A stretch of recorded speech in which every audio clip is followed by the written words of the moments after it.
பாரபட்சமே காட்டாம இந்த கவர்மெண்ட் நடந்துகிட்டு இருக்கிறாங்க. அப்படிப்பட்ட இந்த புதுச்சேரி கவர்மெண்ட்டுக்கும் நம்ம புதுச்சேரி சிஎம் சார் அவர்களுக்கும்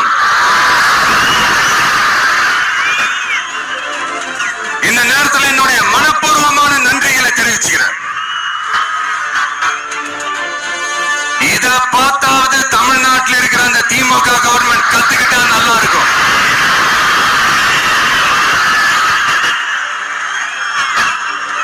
ஆனா அவங்க கத்துக்க மாட்டாங்க. பரவாயில்ல,